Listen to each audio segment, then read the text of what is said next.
안녕하세요.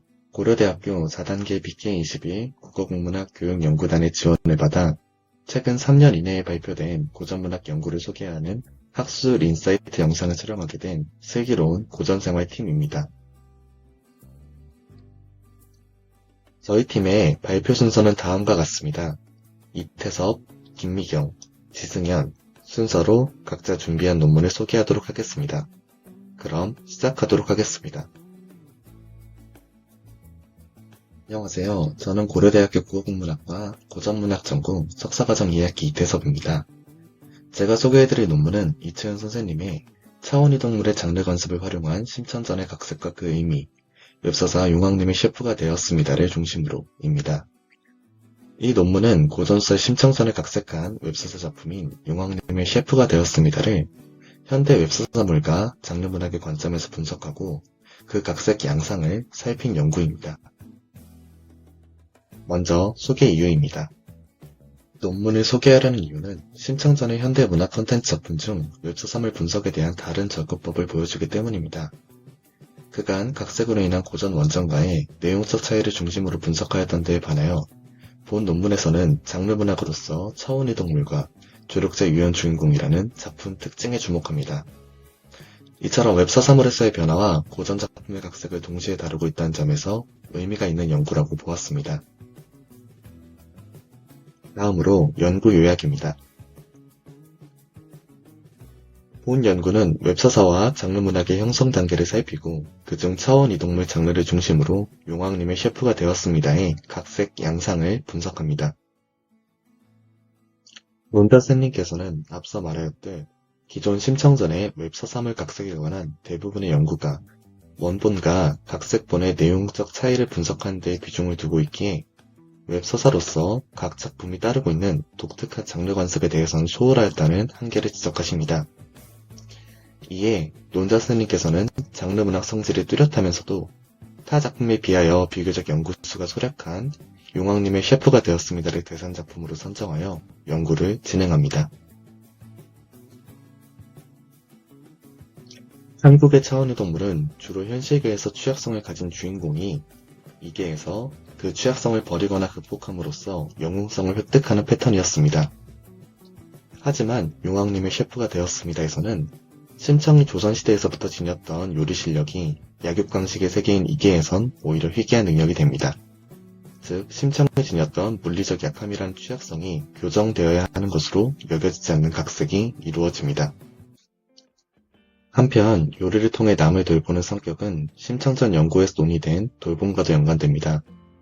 힘이 약한 심청을 보호하는 힘이 강한 캐릭터들과 그들을 보조해줄 수 있는 요리 실력과 선한 심청을 가진 심청은 상호 돌봄 관계를 형성합니다. 또한 심청의 돌봄 대상은 작중 온갖 신분, 국가, 인종적 경계를 뛰어넘며 공적 차원의 돌봄을 수행하는데 이는 원전에서의 황후로서의 모습과도 닮아 원전과의 연관성까지 갖추고 있다고 분석합니다. 이러한 던전 속 돌봄 서사와 조력자연 주인공 작품은 본 작품의 창작 시기인 2017년부터 2023년 사이에 다른 작품에서도 확인됩니다. 이처럼 용왕님의 셰프가 되었습니다는 현대 장르문학의 효과적인 활용과 함께 심청전에서 포착할 수 있는 해석 지점을 적절히 녹여내었다는 점에서 조선시대를 배경으로 하고 있지 않음에도 전통적 미덕과 가치를 잘 계승한 작품이라고 문자스님께서는 제시합니다. 마지막으로 논문을 읽고 들었던 생각들입니다. 연구의 단연 흥미로운 점은 고전의 웹서사 각색물에 대한 새로운 접근 방식을 제공한다는 점입니다. 논자스님께서는 웹서사물을 읽는 독자들은 제목과 소개에 명시된 장르와 실제 내용이 부합하지 않을 때 흥미를 잃게 된다고 논합니다. 이는 다시 말해 웹서사물의 독자들이 고전을 각색한 작품에 대하여 고전 작품의 재창작이라는 맥락보다 웹서사물로서의 인식을 더 강하게 느낀다고 할 수 있습니다. 하지만 고전을 각색한 모든 웹서사물에서 이러한 현상이 일어나는지에 대해서는 속단할 수 없습니다. 연구자 스님께서도 이를 인정하고 독자 반응에 대해서 더 살필 필요가 있다고 본 연구의 한계를 명시합니다. 그럼에도 현대 대중에게 고전과 웹서사물의 장르 중에서 무엇이 더 먼저 다가오는지를 되돌아보게 하면서 대중 친화적인 연구의 단초로 작용할 수 있는 연구였다고 생각됩니다. 안녕하세요. 고려대학교 국어국문학과 고전문학 전공 석사과정 4학기 김미경입니다. 제가 소개할 논문은 이지영 선생님의 타인의 관함과 타인의 부입니다. 이 논문은 흥부전의 빈부 갈등을 부자와 빈자 혹은 악인과 선인이라는 단순한 이분법으로 환원하지 않고 그 구도에 다 담기지 않는 중층적 서술 시각을 분석한 연구입니다.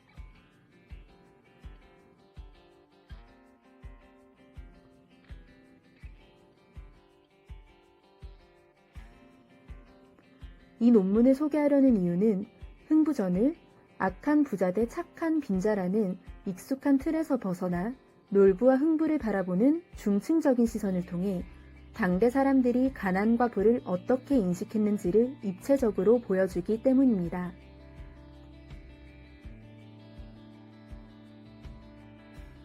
특히 이 연구는 흥부를 일관되게 긍정적인 인물로 전제하기보다 작품에서 드러나는 연민과 거리감이 공존하는 시선에 주목함으로써 흥부전의 빈부 갈등을 현실의 문제에 더 가깝게 읽어내는 관점을 제시한다는 점에서 의미가 있습니다.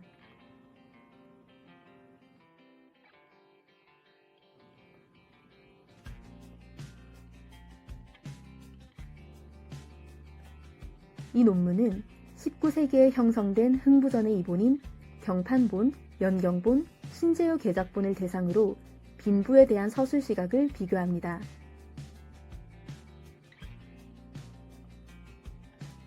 저자는 기존의 연구사에서 흥부전의 빈부 갈등이 주로 부자 대 빈자라는 이분법적 구도로 설명되어 왔으며 그 과정에서 작품에 나타나는 모순적이고 이질적인 시선이 충분히 해명되지 못했다고 지적합니다. 이를 바탕으로 논문은 먼저 세 이본의 관계를 정리한 뒤 같은 단위 사설을 공유하면서도 서술의 결이 달라지는 지점을 살피며 두 축으로 분석을 전개합니다. 첫째, 부자 놀부에 대한 적대감입니다. 그리고 둘째, 빈자 흥부에 대한 연민과 조롱입니다.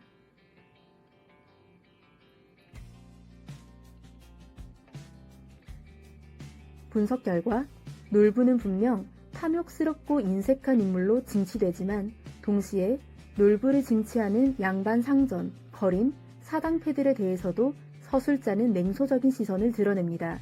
또한 흥부 역시 가난으로 고통받는 연민의 대상이면서 한편으로는 남의 재물을 빌어먹는 존재로 희화화됩니다.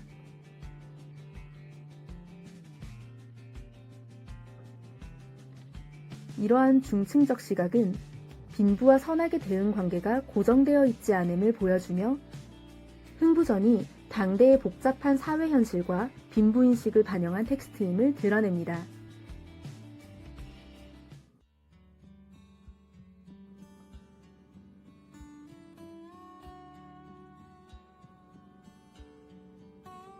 이 연구에서 특히 흥미로운 지점은 가난한 자에 대한 불편함을 정면으로 다룬다는 점입니다. 논문은 흥부를 향한 냉소적 시선을 단순한 아이러니나 해악으로 정리하지 않고 당대 향유층 내부에 존재했던 빈부인식의 층차로 설명합니다.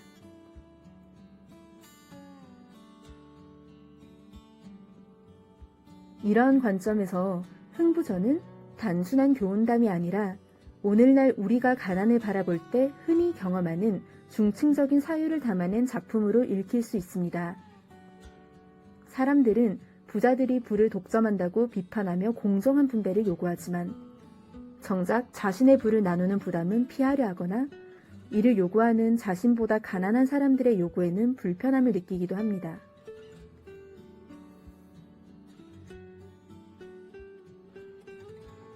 이러한 이중적 태도는 결국 공평한 분배를 더욱 어렵게 만들 수 있습니다. 따라서 이 논문은 빈부 갈등을 설명할 때 단지 놀부 같은 부자를 설정해 적대감을 표출하는 데 그치지 않고 나 역시 어떤 상황에서는 인색한 놀부의 위치에 설 수 있다는 자각을 요구합니다. 이런 점에서 이 연구는 흥부전을 통해 오늘날의 불평등과 갈등을 보다 복합적인 시각에서 성찰하게 만드는 계기가 될 수 있다고 생각합니다. 안녕하세요. 고전문학 전공 석사 4학기 지승현입니다. 오늘 제가 소개할 연구는 박혜경 선생님의 가사문학의 장르 수행과 공동체의 감각이라는 논문입니다. 이 연구는 문학 장르인 가사가 어떻게 조선 후기부터 근대까지 신분과 젠더의 벽을 허물고 여러 다른 집단을 하나의 공동체로 묶어주었는지 그 비결을 장르 수행이라는 관점에서 탐색하고 있습니다. 이 연구를 소개하고자 하는 이유를 간략히 설명한 뒤 연구의 내용과 그에 대한 추가적인 견해를 밝히는 차례로 진행하겠습니다. 작년 11월 우리나라에서는 유네스코 세계기록유산에 등재할 후보로 영남 여성들의 내방 가사를 선정했다고 합니다. 관련 소식을 전하는 기사에서는 내방 가사에 개인의 일상과 감정을 넘어 사회 전반에 대한 주체적인 인식이 기록되어 있다고 서술하고 있습니다. 가사라는 문학 갈래가 개인적 차원을 넘어 사회적 차원으로 나아가는 모습을 보여준 대표적 사례인 것입니다. 과거 문학이 공동체를 매개한 방식과 그 원동력에 대한 연구의 속에는 점차 파편화되어가는 현대 사회에서 문학의 역할에 다시 한번 주목할 기회가 될 듯합니다. 이 장에서는 연구 내용을 요약하여 설명하겠습니다. 연구 초창기부터 많은 학자들이 동시대 향유층이 여성부터 양반까지 상당히 다양한 가사 장르의 정체성을 어떻게 바라볼 것인가에 대한 논의를 이어왔습니다. 이 논문은 그를 장르 수행 방식에서 찾고 있습니다. 먼저 가사는 노래와 독서의 중간 단계인 음조 좋게 읽기라는 독특한 방식으로 향유되었습니다. 다음 단계로 돌려가며 읽기를 통해 연쇄적이고 집단적인 수행이 이루어졌는데 이때 구연 현장에서는 신체적 반응이 더해지며 감정의 공유와 교환이 이루어졌습니다. 또한 가사는 현장을 떠나 전사 행위로 만들어진 필사본을 통해 전파되었고 이 과정에서 얼굴도 모르는 이들이 텍스트로 연결되는 일종의 필사본 공동체가 형성되었습니다. 또한 가사의 수행은 일상을 넘어 국가적 의례나 종교적 현장으로까지 뻗어나갔습니다.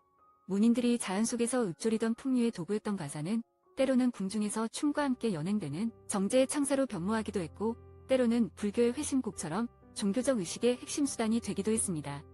가사는 익숙한 리듬만 빌리면 누구나 자신의 삶과 가치를 담아낼 수 있는 가장 열린 표현 양식이었습니다. 입으로 부르고 손으로 베껴 쓰는 이 모든 행위가 모여 가사는 조선 후기부터 근대까지 민족을 하나로 묶어주는 가장 보편적인 소통의 문법이 될 수 있었습니다. 논문의 3장은 가사의 소통의 에너지가 어떻게 가문에서 이웃으로 다시 국가라는 거대 공동체로 확장되는지 3단계로 나누어 설명합니다. 첫 번째 단계는 소통과 연결입니다. 가사는 가문이라는 긴밀한 공동체 내에서 젠더와 세대 간의 벽을 넘는 도구였습니다. 어머니가 시집가는 딸에게 삶의 지혜를 전하는 복선하음가처럼 가사는 혈연으로 이어진 관계를 넘어 동일한 운명을 살아가는 인생 선후배 사이의 경험을 공유하는 현장이 되었습니다. 이를 통해 전별이나 시집살이 같은 단절의 상황은 가사라는 매개를 통해 정서적 연결로 전환됩니다. 두 번째 단계는 타인에게 삶의 의지를 북돋워주는 힘도두기입니다. 대표적인 작품인 댄동어미와 정가에서 댄동어미는 화전놀이라는 공개적인 자리에서 자신의 삶을 발설합니다. 이 고백은 단순히 개인의 이야기를 넘어 비슷한 처지의 여성들에게 위로와 격려의 연세를 일으키며 집단적인 치유의 경험을 선사합니다. 이러한 연대의 감각은 안사람 이병가처럼 여성들이 스스로를 독립운동의 주체인 우리로 호명하게 만드는 사회적 힘으로까지 나아갑니다. 마지막 단계는 근대 전환기에 나타난 일체감의 조성과 동포라는 주체의 형성입니다. 이제 가사는 신문이라는 매체를 통해 불특정 다수를 동포라는 이름으로 호명하기 시작합니다. 특히 여럿이 한 목소리로 부르는 합가나 재창의 방식은 개인의 차이를 지우고 모두를 대안이라는 하나의 기표 아래 집결시켰습니다. 충절가를 돌려 부르던 합도들의 모습처럼 가사는 개별적인 발화자를 국가라는 공동체의 일원으로 변모시키며 민족이라는 상상의 공동체를 실체화하는 결정적인 역할을 수행했습니다. 가사 장르의 정체성은 국문학 연구 초창기부터 논의되어 오던 것입니다. 본 연구는 그 정체성을 가사의 장르 수행 방식에서 찾고 있습니다. 조선 후기에서 근대라는 특정한 시기의 작품을 중점으로 보고 있음에도 시대적 특성에서 벗어나 가사의 장르 정체성에서 기원한 공동체의 매개성에 대해 논의한 점에서 의의가 있습니다. 박혜경 선생님의 논의는 민족적 위기 같은 특수한 시대 배경이 전제되지 않더라도 문학 갈래 자체의 정체성을 통해 시공간을 초월한 공동체의 집결이 가능함을 시사합니다. 어느 때보다 사회가 개인화되고 파편화된 지금 이 논문은 현대 사회의 문학이 나아가야 할 방향과 그 역할에 대해 말해주고 있는 듯합니다. 연구자들의 관심도 문학의 실천적 효용으로 확대되어가고 있는 가운데 다양한 갈래의 사회적 영향력에 대한 후속 연구들이 나오기를 기대하며 소개를 마치겠습니다. 지금까지 슬기로운 고전문학 팀이었습니다. 감사합니다.